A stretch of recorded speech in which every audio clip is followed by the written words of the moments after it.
Hello friends, welcome to Chakra Indian foods. இன்றைக்கி நம்ம சேனலில் சூப்பரான ஒரு வீடியோ பார்க்க போகிறோங்க. அதாவது வந்து திருப்பதியில் இப்போ கரண்ட் ஸ்டேட்டஸ் என்ன அப்படிங்கிறது தான் இன்றைக்கி நம்ம இந்த வீடியோவில் பார்க்க போகிறோம். அதாவது திருப்பதி அப்படின்னாலே கூட்டம்னா திருப்பதி இல்லைங்களா.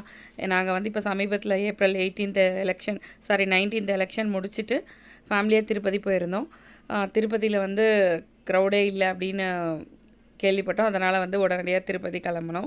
அங்கே வந்து பார்த்திங்க அப்படின்னா வந்து சொன்ன மாதிரியே கூட்டம் எதுவுமே இல்லை. இப்போ நீங்கள் வீடியோவில் பார்த்துட்ருக்கிற இடம் பார்த்திங்க அப்படின்னா திருப்பதியில் நம்ம மேல் திருப்பதி மலை ஏறுறதுக்கு முன்னாடி இருக்கக்கூடிய செக் போஸ்ட்டு. வழக்கமாக இந்த செக் போஸ்ட்டில் பார்த்திங்க அப்படின்னா வந்து சாதாரணமாக நம்ம வர வெஹிக்கிளில் எல்லாமே பேக்ஸ் லக்கேஜ் எல்லாம் செக் பண்ணிவிட்டு அனுப்புறதுக்கு குறைஞ்சது 15 20 நிமிஷமாக ஆகும். அவ்வளோ வெஹிக்கிள்ஸ் வந்து வெயிட் பண்ணி செக்கிங் முடிச்சுட்டு போவாங்க. ஆனால் நாங்கள் இப்போ இந்த டைம் பார்த்திங்கன்னா சுமார் ஒரு 8 மணி இருக்கும். சுத்தமாக வந்து க்ரௌடே இல்லை. எங்கள் வெஹிக்கிளோடு சேர்த்து 2 வெஹிக்கிள் தான் இருந்தது. அவ்வளோ வந்து ஃப்ரீயாக இருந்தது. ஸோ சொன்ன மாதிரி மேலேயும் தரிசனத்துக்கு பெருசாக க்ரௌட் இருக்காதுன்னு நினைக்கிறேன். இப்போ வந்து மலைப்பாதையில் போயிட்டுருக்கு, வேகமாக போயிட்டுருக்கு. நைட்டு அப்படிங்கிறதுனால வந்து அந்த மரஞ்செடிகளோட அந்த பச்சை கலரை அழகாக அந்த 2 பக்கமும் பசுமையாக இருக்கும் இல்லைங்களா, அந்த வழியில் அதெல்லாம் என்ஜாய் பண்ண முடியல. வெறும் இருட்டாக இருந்தது. சரி, இந்த பக்கம் பார்த்தா நல்லா சிட்டியோட அப்டேட் கிடைக்கும் அப்படின்னு இந்த பக்கம் வீடியோஸ் ஏதாவது நமக்கு கிளிப்பிங்ஸ் கிடைக்குதா அப்படின்னு பார்க்கலாம்.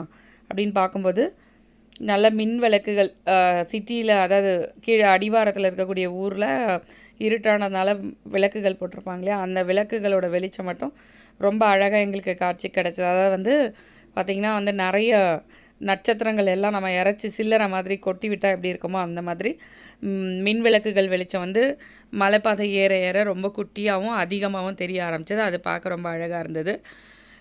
கூட்டம் மேலே எப்படி இருக்குது அப்படின்னு தெரியல. ஏன் அப்படின்னா நாங்கள் வந்து சடனாக பிளான் பண்ணி கிளம்புனதுனால நாங்கள் வந்து மேலே போய் பார்த்துக்கலாம் அப்படின்ட்டு ஃபர்தராக புக்கிங் எதுவும் பண்ணலை. சர்வ தரிசனம் தான் எப்படி இருக்குது இந்த தடவை பார்க்கலாம் அப்படின்ட்டு போயிட்டுருக்கோம். இப்போ ஆல்மோஸ்ட் பார்த்திங்கன்னா வந்து வெஹிக்கல்ஸோட அது இதுன்னு நிறைய எதுவும் இல்லை. ஒரு வெஹிக்கிள் 2 வெஹிக்கிள் அப்படி தான் போயிட்டு இருந்தது. பெருசாக கூட்டம் இருக்கிற மாதிரி இருக்காதுன்னு நினைக்கிறேன். போனால் தான் தெரியும்.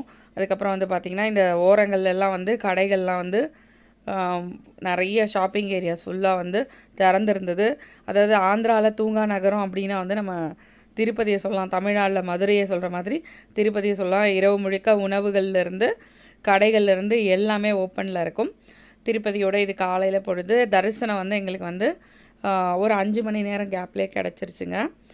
இது வந்து நீங்கள் வீடியோவில் பார்த்துட்ருக்கிறது பார்த்திங்கன்னா வராக தீர்த்தம், அதாவது வந்து குளம், தேவஸ்தானத்தோட தெப்பக்குளம் எல்லாருமே வந்து குளிக்கிற வராக மூர்த்தியோட கோவில் பக்கத்துலேயே வந்து இருக்குது. இது வந்து ஒரு குறிப்பிட்ட நேரம் வரைக்கும் ஓப்பனில் இருக்கும். அந்த நேரத்தில் கேட் ஓப்பனில் இருப்பாங்க. எல்லோரும் இறங்கி குளிச்சுட்டு கோவிலுக்கு போகிறவங்க அவங்கவுங்க பிரார்த்தனைகளை பண்ணுறவங்க பண்ணலாம். இது ஒரு 9 மணி போல். பெருசாக கூட்டம் இல்லை தாங்க, ஏன்னா எலெக்ஷன் டைம். ஆனால் அதனாலயா இன்னும் வீக்கெண்ட்ஸ் கரெக்டாக ஹாலிடேஸ்க்கு ஜனங்க வராதுனாலையான்னு தெரியலை. நாங்கள் வந்து தர்ம தரிசனம், அதாவது சர்வ தரிசனத்துலேயே ஒரு 12:30 போல் போனோம். ஒரு 5 hours வெயிட் பண்ண வேண்டியிருந்தது. மார்னிங் 6 o'clock ஓப்பன் பண்ணிட்டாங்க. ஓப்பன் பண்ணிவிட்டு எங்களுக்கு 7:45 ஹார்ட்லி 1.5 hours நாங்கள் தரிசனம் ரொம்ப நெரிச்சல் இல்லாமல் ரொம்ப ஈஸியாக தரிசனம் பண்ணோம். காரணம் என்னென்னா வந்து க்ரௌடு கம்மியாக இருந்தது. 1.5 hours வந்து கேட் ஓப்பன் ஆனதுலேருந்து நாங்கள் போய் பார்த்துட்டோம். இங்கெல்லாம் பார்த்திங்கன்னா கூட வந்து பெருசாக கூட்டம் இருக்குது அப்படிங்கிற மாதிரி சொல்ல முடியலை. ஏன்னா ஷாப்ஸ்லலாம் விசாரிக்கும் போது ரொம்ப ரொம்ப கம்மியான கூட்டம் தான் அப்படின்னாங்க. அடுத்து நீங்கள் பார்த்துட்ருக்கிறது பார்த்திங்கன்னா அன்னதான கூடத்துலேயும் வந்து ஃபுல்லாகவே காலியாக இருந்ததுன்னு சொல்லலாம். வந்து அன்னதானம் தொடர்ந்து நடந்துக்கிட்டே இருந்தது. எல்லாமே ஃப்ரீயாக வாக் பண்ணி போகிற மாதிரி க்ரௌட் கம்மியாக இருந்தது. இன்னும் மெயினான ஹாலிடேஸ், அதாவது மே வெக்கேஷனில் தான் அதிக கூட்டம் இருக்கும் போல் இருக்குது. இது வந்து பார்த்திங்கன்னா அன்னதான கூடத்தில் இருக்கக்கூடிய பெயிண்டிங்ஸ், அந்த திருப்பதியோட அமைப்பு, அந்த 7 மலைகள் ப்ளஸ் அதோட அமைப்பு, அந்த கோவிலோட எத்தனை மலை கடந்து என்னென்ன மலைகள், அதோட எல்லாமே அழகாக பெயிண்டிங் பண்ணியிருக்காங்க. 2 பக்கம் வந்து பார்த்திங்கன்னா பெரிய திருவடி சிறிய திருவடி, அதாவது வந்து கருடனோடதும் ஆஞ்சநேய சுவாமியோட சிலைகள் அழகாக இருக்குது. இந்த பெயிண்டிங் வந்து ரொம்ப ரொம்ப நேச்சராக இருந்தது. ரொம்ப எனக்கு பிடிச்சமான பெயிண்டிங்கும் கூட.